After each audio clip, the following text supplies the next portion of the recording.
그 우리 유동원 본부장님은 방송 많이 하시잖아요. 네, 편집 없어요 거의. 유한타 증권 내에서도 네. 그 방송 하시는 거 있고. 그렇죠. 예. 유한타. 일주일에 3개. 네. 그래서 역시 벌써 방송인이라 달라. 이 마이크 세팅을 제가 안 도와드렸는데도 아닙니다. 하시더라고. 별 말씀. 그 랩 이름이 정확히 뭐죠? 3개가 있는데 네. 예, 제일 먼저 시작한 게 2019년 9월 말에 시작한 게 유동원 글로벌 자산 배분 랩. 네. 예, 좀 길죠. 어쨌든 자산 배분 랩. 유동원 붙은 거고요. 그다음에 이제 작년 8월 달에 2개가 더 론칭이 됐는데 하나는 홈런 랩, 하나는 안타 랩. 예, 그래서 홈런 랩이 가장 공격적이고 안타 랩이 가장 보수적이고 홈런 랩은 말 그대로 방망이를 좀 길게 잡는 거고 예, 예. 안타 랩은 좀 짧게 해서 잡는 거고. 아하. 기본형은 이제 아까 처음에 말씀드렸던 제일 오래된 우리 그 유한타 증권이 자랑하는 유홈런 유동원 본부장님 모셨는데 그 중에 이름도 유동원 자산 배분 랩 그리고 유한타 홈런. 유동원 홈런 랩, 유동원 안타 랩. 이게 모르겠습니다. 저는 이제 원체 유동원 본부장님이 이제 커리어도 좋으시고 외국계에서도 활동 많이 하셨으니까 그렇긴 한데 뭔가 대표 상품에 자기 이름이 딱 붙는다는 거는 굉장히 엄청난 뭔가 영광일 것 같아요, 그렇죠? 제가 제 이름 달고 론칭을 해줘야지 회사 옮긴다고 했습니다. 유한타에서 역시 이제 귀하신 분을 모시기 아닙니다. 위해서도. 저는 왜 그랬냐면 그 사실 사건 사고가 많잖아요, 우리가 상품이. 그죠. 요즘에 또 뭐 사모펀드들 신뢰 위기를 겪고 있기도 하고. 그리고 많은 고객분들 얘기를 해보면 대부분 다 신뢰도가 너무 바닥에 떨어져 있었던 때인 것 같아요. 그리고 우리나라 주식 경투자 펀드 같은 경우에는 2011년 이후에 뭐 거의 10년 가까이 그죠?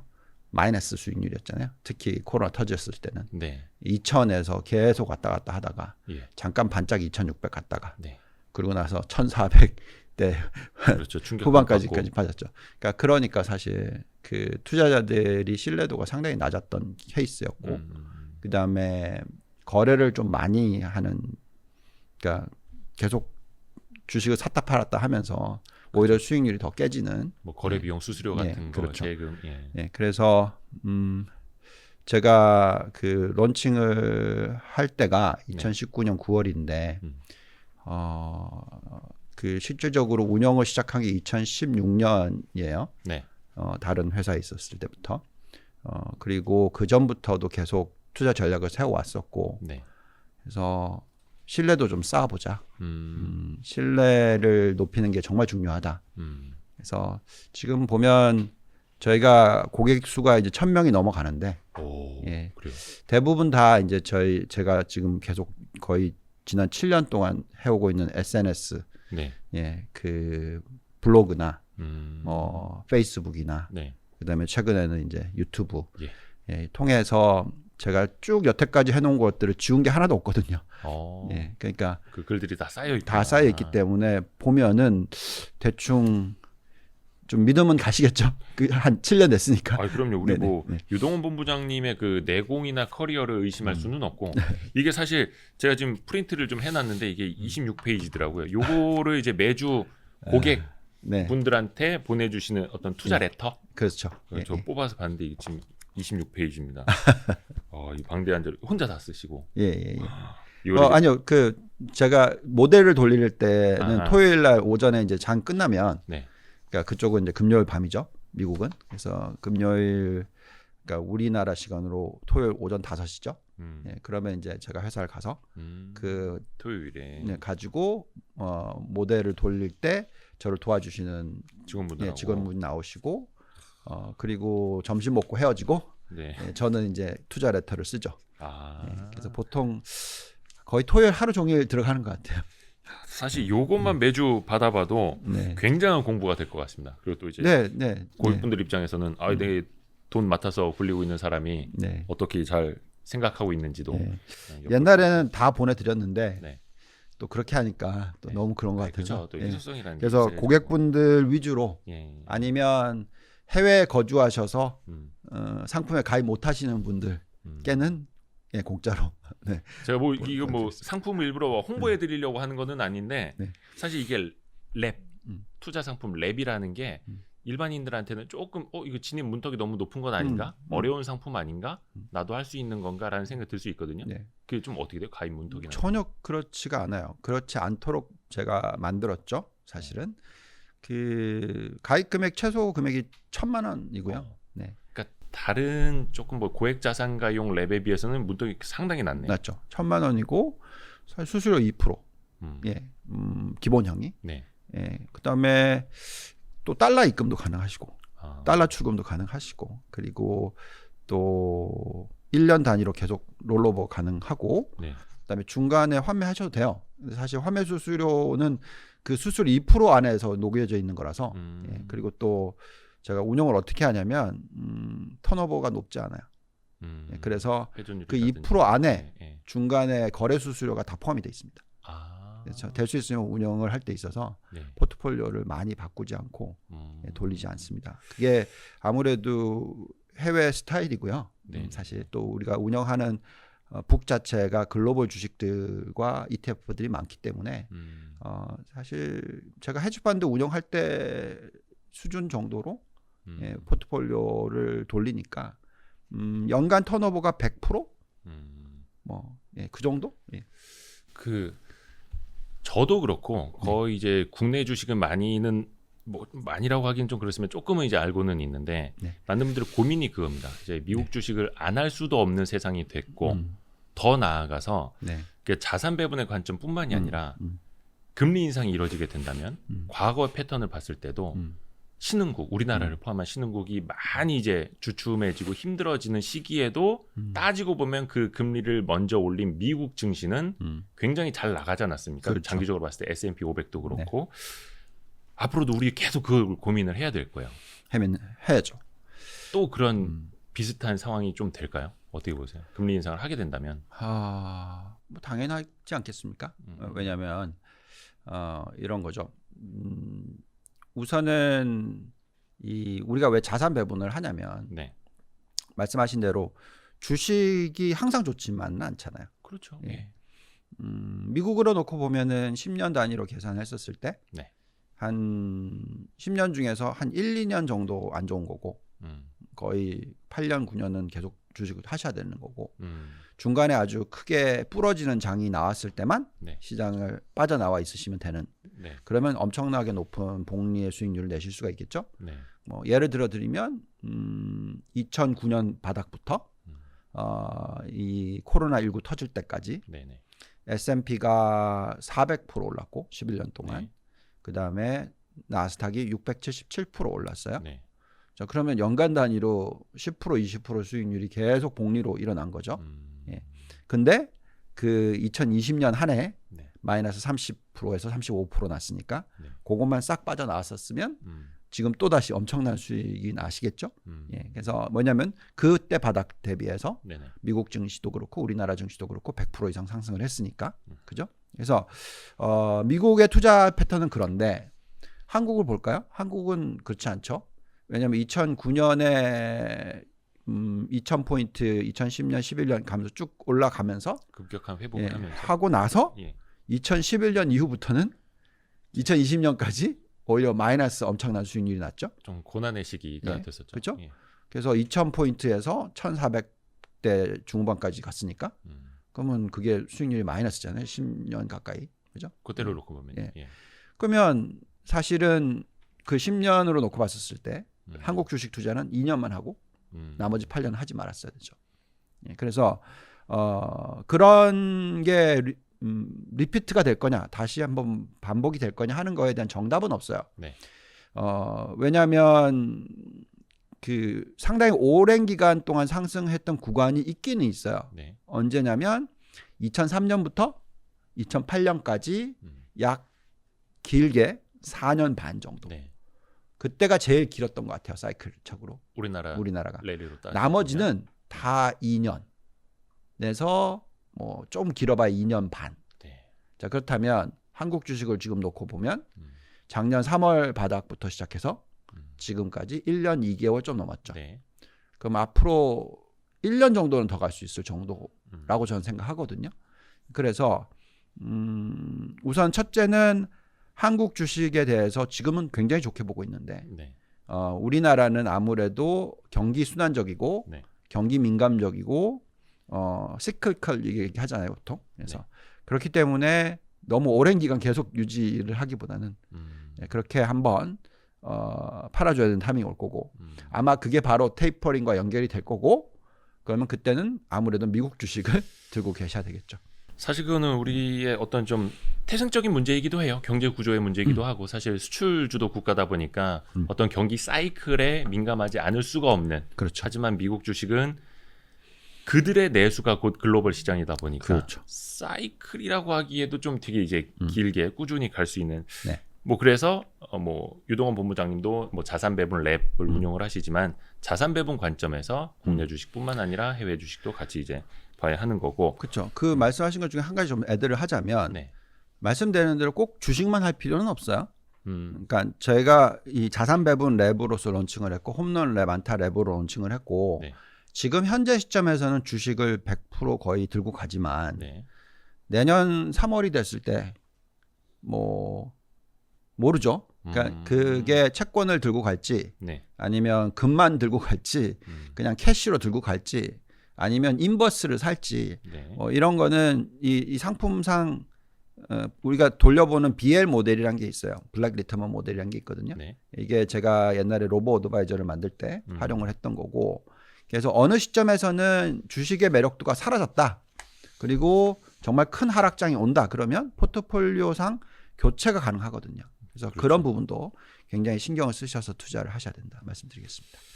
이제 국내 그 투자자분들이 조금 궁금해하실 만한 이야기로 좀 넘어가자면은 네. 이게 뭐 성장주 가치주 논쟁은 어제 오늘 이야기도 아니고 내년에도 계속될 거고 10년 후에도 계속될 거기는 한데 네. 지금 타이밍에서 우리가 이제 고민을 해보면 네. 이게 마치 저는 개인적으로 시소 게임 같다는 생각을 하거든요. 그렇죠. 뭐 네. 테이퍼링 우려 그래서 성장주 꺾였다가 아니 근데 또 지표 나와가지고 조금 경제 지표 회복이 더뎌진다 하면 또 다시 성장주 반등을 했다가 또 어떤 때는 경제 지표가 잘 나왔는데도 또 성장주가 반등을 더 이어가는 때도 있고 따져보면은 글로벌 진짜 1등 주식들 구글, 네. 엔비디아 이런 데들은 맞습니다. 또 사상 최고치 행진을 계속하고 있고 그렇죠. 이게 의미 있는 논쟁일까라는 생각도 좀 들거든요. 예, 의미 있는 논쟁이 아니라고 제가 몇 달 전부터 계속 말씀을 드렸는데 어느 시기에는 의미 있는 논쟁일 수 있죠. 그러니까 뭐 예를 들면 그 완전히 금리가 계속 낮게 유지가 되면서 네. 그냥 성장주들만 부각이 되는 시기가 있고 뭐 작년 같은 시장. 그 다음에 올해 초 같은 경우에 네. 올해 거의 한 6개월 가까이 보면은 금리가 계속 올라갈 거다. 테이퍼링 얘기 나오고 계속 이 인플레이션에 대한 리스크가 있다. 뭐 이런 얘기를 계속 하는 시기에는 또 가치주라든지 경기 민감주들이 훨씬 더 탄력 있게 움직이기도 했죠. 예. 그러다 보니까 이제 그 어떤 시기적인 타이밍에 따라서 적절한 테마가 만들어지는 건 사실인데 네. 지난 한 주만 놓고 딱 보면 이제는 그게 별로 의미가 없다라는 게 확연하게 나타났죠. 뭐 예를 들면 이 도표를 한번 보여드릴게요. 네. 지난 목요일이었죠. 지난주 목요일 날. 네. 예. 왼쪽 차트가 나왔었을 때는 나스닥이 1%, 나스닥이 한 거의 1% 넘게 빠졌어요. 그죠? 다른 지수들은 안 빠졌는데 나스닥만 그게 빠졌죠. 왜 그랬냐면 실업 청구권자 수가 38만 5천 명이 나왔어요. 예상치가 39만 명이었고, 그러니까 이제 완전 정상화된다. 그러면 금리 올라가야 된다. 테이퍼링 빨리 해야 된다. 이러면서 금리와 테이퍼링에 대해서 굉장히 민감했으니까 성장주가 빠졌죠. 늘 해왔던 패턴처럼. 근데 또 금요일 날, 그 다음 날, 바로 그 다음 날 주자가 오른쪽 도표인데, 이 비농업 고용 증가가 나왔는데 실제 고용자가 얼마나 늘었는지. 그렇죠. 근데 아니나 다를까 역시나 예상치보다 안 좋게 나왔죠. 안 좋게 나왔죠. 4월 달에도 그렇게 나왔었고 4월 5월 달에도 100만 명 예상을 하다가 뭐 그 반도 그죠. 안 됐었고. 예. 거의 반이 뭐예요? 반의 반? 30만 명이 안 됐으니까 27만 8천 명이었으니까. 그다음에 5월 달이 65만 명 낮게 잡았는데도 그보다 더 낮은 55만 9천 명이 나왔잖아요. 그래서 이걸 딱 보고 있으면 확연하게 이제는 뭐 성장주냐 가치주냐 이거 구분하지 말고 실질적으로 이 보시면은 지난 일주일 증시의 흐름을 놓고 보더라도 보시면 그죠? 뭐 나스닥이 0.48 그리고 가치주가 비중이 높았던 다우존스가 0.66 네. 그다음에 경기 민감주 비중이 높았던 중소형주가 0.8 네. 그래서 조금은 차이가 나긴 하지만 어쨌든 다 상승하는 모습 보였었던 거고요. 그다음에 이제 이런 얘기는 좀 해드릴게요. 네. 그렇다더라도 저는 가치주보다는 경기 민감주만 초점을 맞추기보다는 물론 사실 성장주 안에도 경기 민감주가 있으니까 경기 민감주라고 얘기하지 말고요. 네. 가치주보다는 그래도 성장주가 낫다라고 얘기해드리는 이유는 여기 나와 있는 도표를 보시면은 이 미국의 노동 참여율 추이라는 게 있어요. 이게 지금 현재 61.6%입니다. 네. 그러니까 그 전달이 61.7%였어요. 예. 그리고 닷컴 버블이 붕괴됐던 시기가 얼마였냐면 67.2%예요. 그러니까 굉장히 높았다라는 거죠. 그래서 엄청나게 많은 인구가 노동에 참여를 했고 그게 소득 증가와 연결이 됐고 이게 인플레이션과 연결이 돼서 우리가 걱정하고 있는 실질적인 인플레이션이 굉장히 세게 들어왔던 때. 네. 거의 6%의 인플레이션이 들어왔던 때입니다. 네. 그러니까 왜 인플레이션이 중요하냐면 당연히 인플레이션이 들어오면 금리를 빨리 올려야 되니까. 그렇죠. 그래서 중요한 거죠. 그런데 이 노동 참여율이 낮으면 낮을수록 그만큼 임금 상승률이 높지 않고, 그죠? 그렇죠. 그렇기 때문에 인플레이션을 자극할 만한 요소가 적거든요. 예. 과거에 1940년대 후반, 50년대, 60년대 이때도 이 노동 참여율이 60%대였어요. 굉장히 낮게 유지가 됐고 그때도 마찬가지로 굉장히 어떤 신규 성장주들이 계속 올라가고 금리가 낮게 유지되던 시대입니다. 근데 지금도 마찬가지로 이런 61.6%라는 것은 그만큼 자동화가 많이 일어나고 있고 글로벌 경기가 회복은 하는데 어떻게 보면은 굉장히 인플레이션을 자극할 만한 정도의 숫자가 아니다라는 거고 장기적으로. 네. 그다음에 또 오른쪽에 실업률 추이를 보더라도 물론 살짝 낮게 나오긴 했어요. 5.8%가 나왔지만 그 코로나19가 터지기 전에였던 3.5% 수준에 비해서는 훨씬 높죠. 그래서 이런 부분 그다음에 또 이렇게 실업률이 낮았을 때도 3.5% 나왔었을 때도 네. 인플레이션이 엄청나게 높았느냐 그렇지 않았어요. 한 3%대? 그러니까 왜 그러냐면 그만큼 저렇게 낮은 이 실업률이 나오는 이유가 네. 저소득층의 일자리가 늘어서 나타났던 현상이죠. 전체적으로 조금 뭐라 해야 될까 임금 수준이 높지 않은. 그렇죠. 예. 정확하게 2%대가 나옵니다 지금. 그러니까 임금 상승률 2%를 가지고서는 네. 소비 증가율 6%, 8% 뭐 이런 숫자가 나오기 어렵죠. 예. 그때 이 노동 참여율이 67%나 됐고 임금 상승률이 거의 뭐 5%가 넘어가고 이러면 예. 인플레이션을 자극할 수 있는 6% 자극할 수 있는 그런 숫자가 나오는 거지만 네. 지금처럼 이 임금 상승률이 2%대밖에 안 된다면 그거는 사실 어렵죠. 네. 사실 그래서 인플레이션 보려면은 임금 상승률을 제일 사실은 중요하게 마지막 판에 봐야 되는 거기도 하고 여기서 드는 고민은 그겁니다. 그러니까 연준에서도 파월 의장이 여러 차례 이제 강조를 합니다만 우리는 물가만 보지 않는다. 사실 그거는 페드의 존재 이유기도 하고 고용 지표도 함께 보지 않습니까? 그럼요. 그래서 고용이 중요하죠. 어떤 나비의 두 날개가 있는데 인플레는 뭔가 되게 한쪽은 파닥파닥해요. 근데 한쪽 고용 지표는 아직 날개를 제대로 못 펴고 있는 이런 상황에서 이 과연 나비를 제 스스로 날도록 할 거냐 이거는 이제 아직은 아니라는 거고 근데 고용지표 악화 이꼬르 안도랠리 이런 게 지금 계속 펼쳐지고 있는 거잖아요. 이게 언제까지 계속될까 이런 걸 조금 예측해 볼 수 있을까요? 의미 있는 질문일지 모르겠는데 이게 이제 결국은 4차 산업혁명이 언제 끝나냐 네. 그 질문은 아직 한참 남았겠죠. 네, 그러니까 이런 겁니다. 예. 그 닷컴 버블 붕괴가 왜 일어났냐면 네. 그 닷컴 버블 붕괴는 어떻게 보면 3차 산업혁명이 끝났던 시기라고 생각할 수도 있어요. 왜냐하면 우리가 3차 산업혁명 얘기할 때 뭐 얘기하냐면 인터넷. 네. 그죠? 그러면서 어떤 굉장한 노동 생산성의 증가 얘기를 하죠. 네. 근데 기억하시는지 모르겠지만 인터넷이 도입된 게 80년대 후반. 네. 그리고 정말 활성화가 많이 일어났던 게 90년대 중반. 네. 근데 마지막 막판에 네. 98년, 99년, 2000년 요때는 사실은 기업들의 이익은 올라가지 않았어요. 생산성이 높아지지는 않았고 네. 근데 노동 참여율은 왕창 늘었고 네. 임금 상승률도 왕창 늘었으니까 90년대 그게 후반 결국은 비용 증가는 일어났는데 실질적으로 효율이 높지 않았으니까 박살이 난 거죠. 버블 붕괴로 이어진. 그렇죠. 자, 그래서 네. 지금 마찬가지로 지금 현재는 이게 이제 인터넷에서 IoT로 간 거잖아요. 예. 그리고 IoT에서 데이터 마이닝으로 간 거죠. 네. 그래서 우리가 얘기하는 4차 산업혁명은 모든 게 이제 모바일로 연결이 되는 거고 또 모든 게 IoT로 연결이 되고 AI로 연결이 되고 데이터 마이닝으로 연결이 되고 그러면서 생산성이 높아지고 있는 모습을 피부로 느끼죠. 예. 자, 예를 들면 우리가 레스토랑에 가서 음식을 먹는 게 아니라 뭐 쿠팡을 이용하던 뭐 네이버를 이용하던 뭘 이용하든 간에 주문 배달을 시키고 네. 그죠? 그러면서 비용 절감이 확 그렇죠. 내려가죠. 예. 왜냐하면 직접 가실 필요가 없으니까. 네. 그죠? 그다음에 우리가 보통 회의를 하려고 출장을 막 다녔는데 요즘에는 줌으로 다 하죠. 네. 예. 그럼 사실 그렇게까지 에너지 소비할 필요가 없는 거고. 그죠? 네. 예.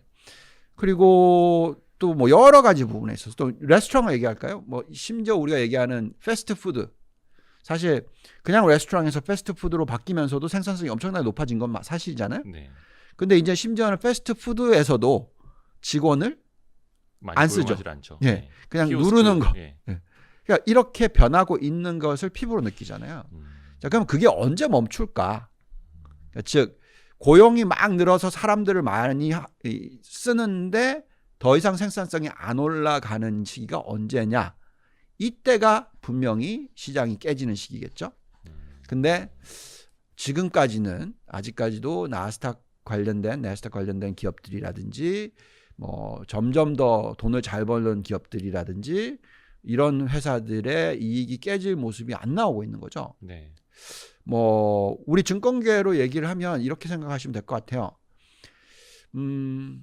키움증권이 네. 더 이상 이익이 안 늘어난다. 네. 그럼 끝나야죠. 그러니까 고용 많이 하지 않고 오프라인 네. 별로 없고 네. 온라인 위주로 하는 그 비즈니스 모델의 어떤 한계에 봉착했을 때 네. 예. 마찬가지죠. 그래서 우리가 성장주 얘기할 때 이런 겁니다. 자, 애플을 얘기해 볼까요? 그럼 한국 말고. 네. 자, 애플이라는 회사가 있는데 애플이 엄청난 이 IoT를 만들어낸 거죠. 네. 그러면서 계속 핸드셋이 많이 팔렸죠. 네.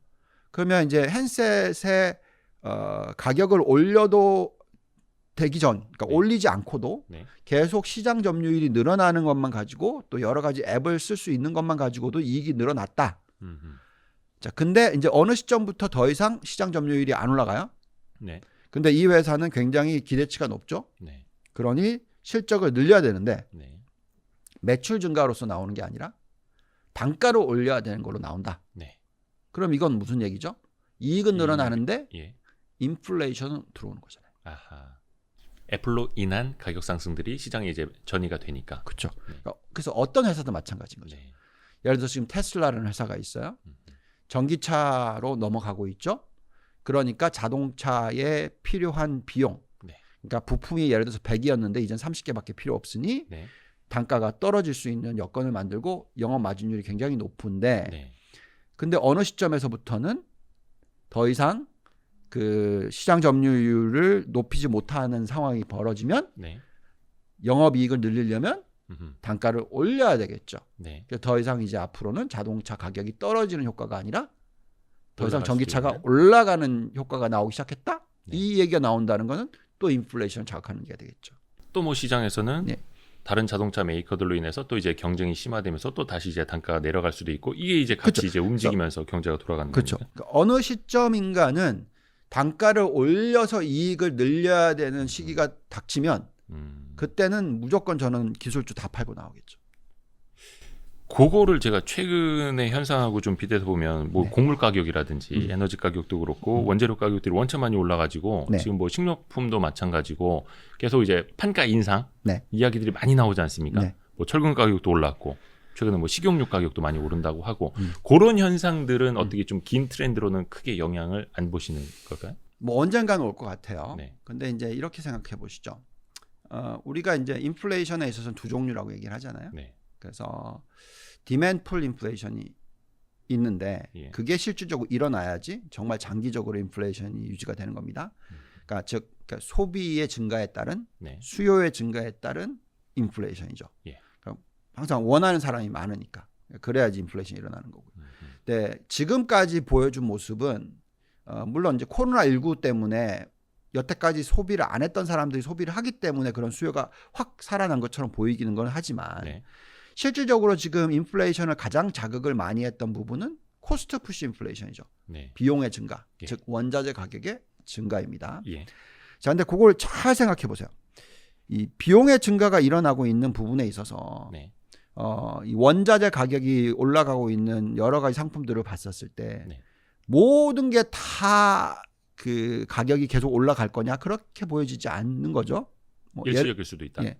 왜냐하면 이런 겁니다. 4차 산업혁명에 필요한 원자재는 네. 당연히 계속 가격이 올라가겠죠. 뭐 구리라든지 뭐 은이라든지 네. 뭐 우리가 4차 산업혁명 전기차를 쓰던 뭘 하든 간에 네. 여기에 관련돼서 필요한 원자재는 수요와 공급에 있어서 가격이 올라갈 수밖에 없는 어떤 구조이지만 그렇죠.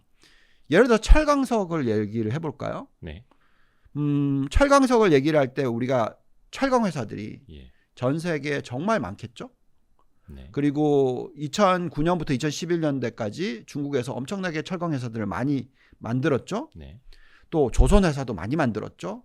이런 식으로 해서 어떤 원자재를 실어 나르고 건설 경기와 연결이 되고 이런 것 쪽에서의 캐파, 그러니까 즉 생산 가능한, 공급 가능한 물량이 엄청나게 는 거예요. 네. 지금 가격이 올라가는 이유는 문을 닫은 회사들이 있었고 또 실질적으로 가동률이 워낙 낮았는데 가동을 안 하는 거죠. 네. 언제든지 가동을 하면 단가는 훅 떨어지는 거죠. 예. 마찬가지입니다. 셰일가스, 유가 네. 다 똑같은 얘기거든요. 그래서 제가 볼 때는 이미 공급이 얼마든지 늘 수 있는, 그러니까 펌프를 틀면 네. 석유를 생산할 수 있고, 예. 그거를 돌리면 예. 철강을 생산할 수 있고, 이게 이미 벌써 만들어져 있다라는 거죠. 자, 그렇다라는 것은 결국 디맨드가 어떻게 되느냐에 따라서 변하는 거거든요. 네. 지금까지는 아직까지는 그 과잉 캐파, 과잉 생산의 해소가 네. 많이 되기는 했지만 아직까지 완전히 다 된 건 아니다. 반도체처럼 뭐 아니면 구리처럼 뭐 이런 거죠. 그래서 그런 걸 생각했을 때 인플레이션의 압력 자체가 네. 장기화되기보다는 내년 이맘때쯤 되면 또 다시 네. 2%대. 다시 또 역기저 효과도 있고요. 네. 예. 그래서 2%대 인플레이션으로 안정을 찾을 것 같다. 뭐 그러면은 미 연준이 굳이 네. 여기다가 금리를 올릴 이유는 없죠. 뭐 일시적으로 테이퍼링을 할 수는 있습니다만 네. 테이퍼링을 했다 그래서 유동성이 완전히 축소되는 게 아니에요. 회수는 아니죠. 예. 예. 푸는 걸 덜 푸는 그렇죠. 거고. 그렇기 때문에 실질적으로 장이 깨지질 않죠. 금리를 올리는 것은 실질적으로 유동성을 회수하는 거예요. 왜냐하면 그만큼 금리가 올라갔기 때문에 돈을 갚고 싶고 이런 욕구가 생기거든요. 네. 예. 그렇기 때문에 어떤 큰 부러지는 장이 나올 수도 있지만 네. 금리를 건드리기 전까지는 일시적인 현상이라는 거죠. 출렁임이 있을 수 있겠지만 수면 자체가 낮아지는 건 아니다. 네. 뭐 제넷 옐런 뭐 재무부 장관도 계속해서 인플레이션은 일시적일 것이다. 그게 뭐 연말까지 가더라도 자기는 그걸 일시적으로 본다. 또 이렇게 이야기를 하고 있는 측면도 있고요. 예. 네, 그렇죠. 좀 다른 이야기로 넘어가 볼게요. 네. 요 최근에 그 법인세 이슈가 좀 화두잖아요. 지금 G7에서는 그 합의가 됐고 네. 물론 이제 G20, OECD 전 세계 이렇게 좀 확산돼야 되는 측면은 분명히 있기는 한데 미국에서 만약에 진짜 물론 이제 절대적으로 법인세율을 28%까지 올릴지 안 올릴지는 모르겠습니다만 뭐 후퇴한다는 말도 있고 전 세계적으로 최저 15% 선으로 올린다라고 네. 하면 조금 조세 회피처에 본사를 둔 성장주들 애플이라든지 이런 데들은 조금 타격이 있지 않을까요? 회사마다 다 틀려요. 예. 제가 대충 좀 크게 계산을 해봤는데 지금 나스닥 100 기업들, 네. 예. 우리가 이제 QQQ라는 ETF가 추종하는 게 나스닥 전체가 아니고 나스닥 100입니다. 예. 나스닥 100 기업의 지금 작년의 세율을 계산해봤더니 12%가 나오더라고요. 그러면 지금 평균 15% 최저로 만들겠다는 얘기잖아요. 네. 그럼 3%밖에 차이가 안 나요. 네. 3%포인트가 높아진다라고 계산을 하고 나스닥 100의 상승 여력을 저희가 돌려보는 잔존가치 모델로 계산했더니 예. 약 상승 여력이 한 8.5%포인트 정도 하락합니다. 그 정도. 근데 주가 상승 여력이요. 예. 예. 근데 지금 현재의 나스닥 100의 상승 여력이 40%가 넘어요. 그래서 상대적으로 상승률이 굉장히 높게 다른 지수들보다 높게 나와 있는데 네. 이 리스크 때문에 주가가 눌려져 있었던 건데 네. 오히려 이게 3% 정도밖에 더 안 올라간다고 계산하면 네. 이건 정말 매력이 있네 이렇게 바뀌는 거죠 시각이. 오히려 긍정적으로요? 네. 그래서 전체적인 인덱스로 보면은 어저께 네. 나스닥이 오히려 플러스고 네. 예, 다우나 S&P는 마이너스 이렇게 끝났잖아요. 그 G7의 소식이 별로 그렇게 큰 충격은 안 됐어요. 충격을 안 주는 거죠. 예. 근데 개별적으로는 줄 수 있어요. 예를 들어서 구글 같은 경우에는 세율이 3%더라고요. 그러니까 그런 건 영향을 미칠 수가 있죠. 네. 그래서 그거는 제가 볼 때는 개별적으로 종목별로 네. 들여다 보셔야 될 것 같고요. 테슬라 보니까 세율이 40%가 넘더라고요. 예, 뭐 작년에는 네. 뭐 여러 가지 이유가 있었겠죠. 또 종목마다 다 틀립니다. 그래서 아까 말씀드렸듯이 나스닥 100기업으로 놓고 봤을 땐 그렇고 개별 종목으로는 또 따로 보시면서 판단하시는 게 좋겠다라고 생각이 듭니다. 또 얼마나 뭐 현지법인들, 자회사들 조세피처에다가 이제 두고 있는지에 따라 다 달라지고 거기에 이제 이 비중에 따라서 또 다 달라지니까요. 네. 좋습니다. 또 최근에 좀 제가 궁금해진 것 중에 하나가 필라델피아 반도체 지수가 다시 이제 거의 또 사상 최고치에 근접하고 있더라고요. 네. 조만간 또 어떻게 될지는 모르겠습니다만 근데 이게 삼성전자 하이닉스 흐름하고는 또 다르단 말이죠. 그럼 이게 뭐 메모리 쪽을 좀 안 좋게 보고 비메모리 쪽을 더 좋게 봐서 그런 건지 필라델피아 반도체 지수의 움직임하고 좀 비교를 좀 해 주실 수 있을까요? 그게 가져다 주는 의미를.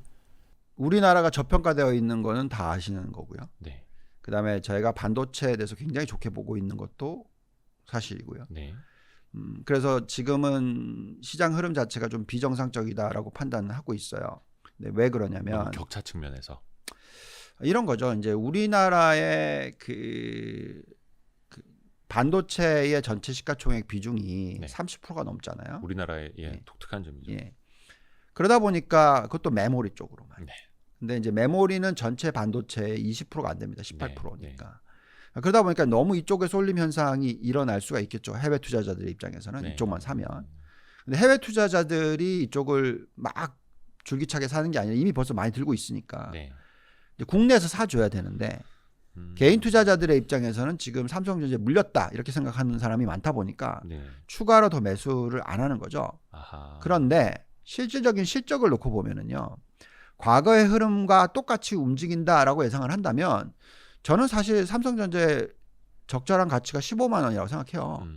뭐 심지어 하이닉스 같은 경우에는 거의 30만 원이라고 생각해요. 예. 그러니까 그만큼 적정 가치 대비해서 저평가되어 있는 것이 가장 큰 게 네. 반도체인 건 사실입니다. 네.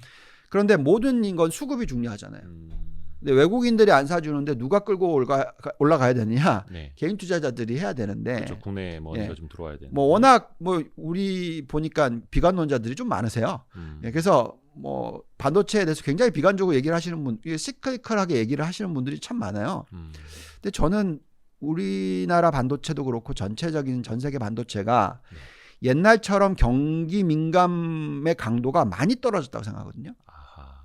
그러니까 2013년, 2015년, 16년 또 지금 보면은 이제 이 굴곡이 예를 들어서 100에서 0으로 내려갔다가 100으로 올라갔다 이런 거라고 생각하는 게 아니라 이제는 한 80까지 갔다가 한 50까지 내려왔다가 또 80까지 갔다가 50까지 내려왔다가 이렇게 생각했는데 이제는 50까지 내려왔다가 다시 100을 가버린 거예요, 지금.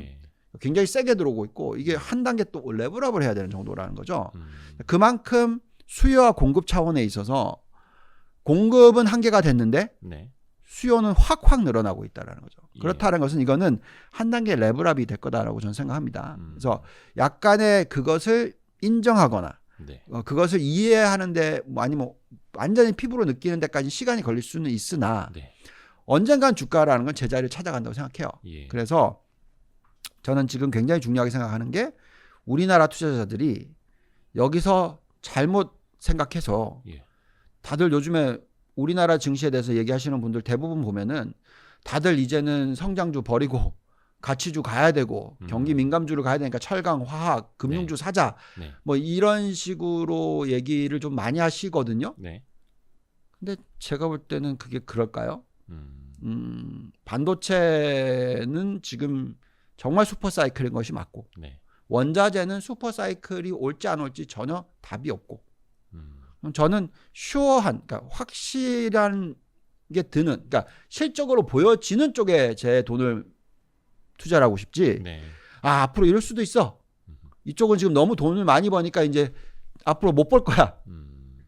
아니 그게 어떤 데서 그런 가능성이 있는지는 잘 모르겠으나 죄송한 말씀입니다만 네. 거기에 대해서 내 돈을 운용을 한다는 것은 좀 잘못됐다고 저는 생각해요. 그래서 저는 한국이 지금 말씀하신 대로 속스라든지 필라델피아 반도체 지수 대비해서 퍼포먼스가 안 좋은 건 사실이지만 네. 다시 전체적인 모든 반도체 지수 관련된 종목들과 업종들이 크게 한번 상승하는 타이밍이 올 거다. 아하. 자, 그거는 이제 2, 4분기 실적이 발표되면서 2분기 실적 발표될 때 그때는 아마 또 한번 튈 수 있다. 그렇게 생각하고 있습니다. 얼추 뭐 삼성전자 같은 경우에는 뭐 조금 잠정치 일찍 발표를 하니까 한 7월 중순 정도 될 수도 있겠네요. 그 SOXX를 비롯한 뭐 이렇게 필라델피아 반도체 지수를 비롯한 이런 것들이 이제 추종하는 지수들도 상당히 이제 긍정적으로 보고 계시고, 네. 요거를 말씀드려도 되나요? 그 자산 배분 비중? 예, 제가 받아본 자료에 이제 그게 있는데 사실 그게 어떻게 보면 핵심일 수도 있을 것 같아가지고. 네. 지금 제가 얘기를 많이 하고 있는 부분인데요. 네. 작년 같은 경우에는 거의 뭐 성장주 일변도였고요. 네. 그리고 그 전에도 계속 성장주 위주의 투자를 계속 얘기를 많이 했었고요. 네.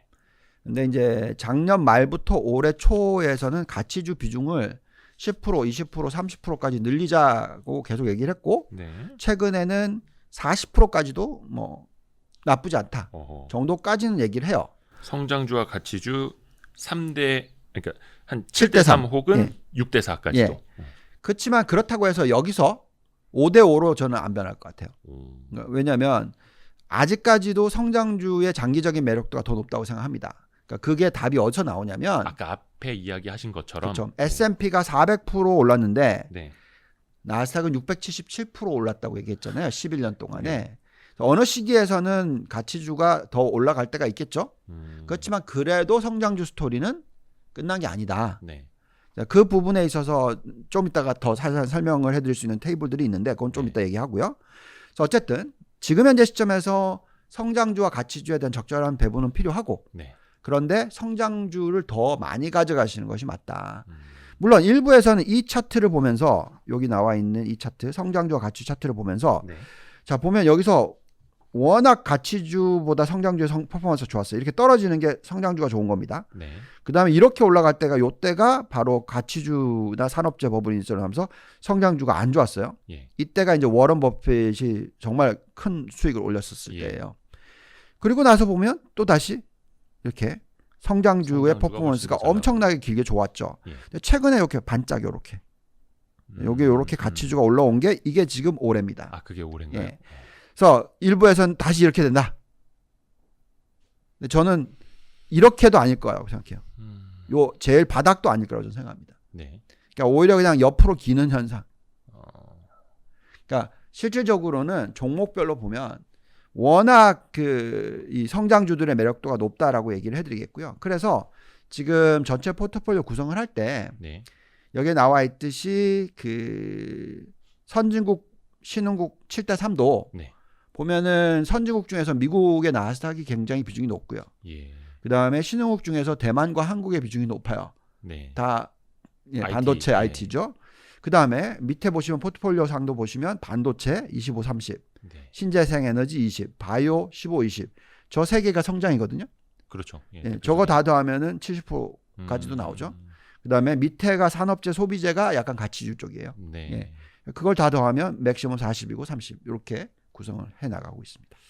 이야, 요게 좀 어떻게 주기적으로 바뀔 수도 있나요? 아니면 그거는 아주 긴 시간에 걸쳐서 조금씩 변하는 건가요? 바뀔 수 있죠. 근데 조금씩이 맞죠. 왜냐하면 우리가 지금 디스인플레이션 시대에 사는데 나중에 이제 결국은 이제 인플레이션 시대로 변할 거다, 복귀할 거다. 만약 그렇다면 5대5가 맞겠죠. 5대5는 아니고. 지금으로서는 아니고 그리고 이제 요 차트 한번 보여드릴게요. 13페이지 이제 보시면 여기에 보면 이제 ROIC와 WAC이 있어요. WACC. 안 그래도 여쭤보려고 그랬어요. 조금 이게 되게 난해한 부분이어가지고 사실 좀 가치 평가할 때도 많이 쓰는 지표는 아닌데 조금 좀 쉽게 간단하게 좀 여기 보시면 이제 ROIC라는 게 있는데 여기 보시면 투하 자본 이익률. 그러니까 내가 이제 보통 IBD나 뭐 어떤 딜을 할 때 내가 돈을 투자를 하잖아요. 어떤 주식을 사거나 뭐 아니면 뭐 어떤 회사를 인수하거나. 보통 그럴 때 저 회사가 어느 정도 돈을 벌어들이느냐를 계산하잖아요. 그게 이제 ROE나 자기자본 이익률하고 연결이 많이 돼 있겠죠. 그러니까 그것을 우리가 흔히 얘기하는 자기자본 이익률, 투자 자본 이익률이라고 합니다. 그러니까 ROIC라고 얘기를 해요. 그래서 세후 순 영업이익 이걸 가지고 보통 계산을 많이 한다. 그럼 이제 간단하게 얘기하면 이제 돈을 얼마나 버느냐 이 숫자예요. 그게 바로 ROIC고요. 그 다음에 이제 WACC 가중평균 자본 비용이라는 건데 내가 내 자본을 가지고 어디에 투자를 할 때 내가 똑같은 게 제가 주식을 투자를 하고 싶잖아요. 내 현금을 갖고 있고 내가 갖고 있는 현금으로 투자할 수도 있고 아니면 내가 돈을 빌려서 투자를 할 수도 있고 그렇잖아요. 그러면 거기에 대한 어떤 비용이 있잖아요. 내 캐피탈을 쓰고 있으면 내 돈을 쓰고 있으면 그것도 기회 비용이 있는 거고 그다음에 돈을 빌리면 거기에 대해서 이자를 줘야 되니까 거기에 어떤 비용이 있고 그 평균의 비용이에요. 자 그러면 이건 무슨 얘기냐? 회사가 좋고 수익이 많이 나고 이 회사에 투자한 게 적절하려면 ROIC는 높아야 되고 코스트는 낮아야 되겠죠. ROIC는 높아야 좋고 WACC는 낮아야 좋고 적은 비용으로 이 갭이 이 거리가 멀면 멀수록 그 회사에 대해서 투자는 좋아져야 된다는 거죠. 더 많이 투자를 하고 싶어야 되는 거고 그게 올바르다는 거죠. 근데 적은 보시면 비용으로 큰 투자 효용을 낼 수 있는 그래서 그게 주식으로 놓고 봤었을 때는 그런 모습이 나오면 주식을 투자를 해야 되는데 아까 여기 보시면 이 도표에 나와 있듯이 S&P 500에 저희 좀 짙은 파란색 저게 왼쪽인가요? 이제 바닥을 찍고 슉 올라가기 시작했죠. 어디 오른쪽인가요? 오른쪽인가요? 왼쪽에 여기 마우스로 좀 최근이요. 이렇게 올라가기 시작했죠. 그리고 코스트 오브 캐피털 같이 떨어졌었는데 여기서 올라가는 속도가 여기보다 훨씬 느리잖아요. 그러면 이게 뭐냐면 금리가 올라가거나 비용이 늘어나는 거 대비해서 수익을 벌어들이는 것은 더 빠르게 올라가고 있다. 내가 투하한 자본 대비 이익률이 내가 쓰고 있는 일종의 기회비용 보다도 훨씬 더 좋아지고 있다. 그래서 기회비용이 높아지더라도 그것을 충분히 더 비트하는 이익이 나온다. 그래서 매력도가 여전히 높다. 이런 결론. 더 높다. 그렇기 때문에 주식을 투자하셔야 되는 거고 오른쪽에 있는 차트는 더 놀라워요. 오른쪽에 있는 차트는 이 짙은 색은 똑같은 위에 요거랑 똑같은 겁니다. 요 짙은 색은 똑같죠? 똑같은 차트예요. ROIC 대비 WACC. 여기 그냥 ROIC만 본 거예요. 여기 짙은 이 색은 요거를 여기다 갖다 붙여 놓은 거예요. 근데 나머지 점선 두 개가 있잖아요. 이 점선 두 개는 뭐냐면 빨간 점선 그다음 회색 점선 두 개가 있는데 이건 뭐냐면 마켓 웨이티드에서 마켓 웨이티드 이게 무슨 얘기냐? 기업이 다 똑같지가 않잖아요. 기업 사이즈가 다 틀리잖아요. 시가총액이요. 시가총액이 다 틀리죠. 그래서 그 시가총액을 반영시켜서 들여다본 실질적인 그 코스트 대비해서 코스트가 아니라 저기 그 실질적인 캐피탈을 집어넣은 거에 대한 리턴인 거예요. 그러니까 그거에 대해 얼마 돈을 버느냐. 내가 돈을 집어넣었는데 그걸 가지고 얼마의 이익을 창출해내느냐. 그죠? 그러면 이게 무슨 얘기냐? 이제 시가총액 비중에 따라서 그 차이가 나는데 여기 보시면 이 빨간 선이 지금 옛날 고점을 다 뚫고 올라갔죠. 여기까지 올라갔잖아요. 이게 그럼 얼마입니까? 17%예요. 17%. 옛날의 고점이 12%, 13%대였는데 이제 17%를 창출하고 있다라는 거예요. 이게 무슨 얘기냐? 돈 잘 버는 애들은 더 잘 번다. 돈 못 버는 애들은 돈 더 못 번다. 이제 덩치 큰 친구들이 공부도 더 잘하기 시작했다. 약간 이런 느낌일까요? 안타깝지만 그게 사실이고 그렇기 때문에 안타깝지만 예를 들어서 우리가 증권주를 투자를 할 때 우리가 키움 증권의 멀티플이 제일 높아요. 왜? 계속 이익을 많이 벌어들이고 시장 점유율이 높아지고 있으니 그쪽이 더 주가가 더 많이 올라가죠. 그게 또 뭐 다른 얘기를 들면 애플이 계속 이 시장에서 시장 점유율을 유지하고 그쵸, 수익을 많이 벌어들이죠. 그럼 이쪽의 주가가 멀티플이 더 높아지는 건 사실이죠. 네. 테슬라 네. 똑같은 얘기죠.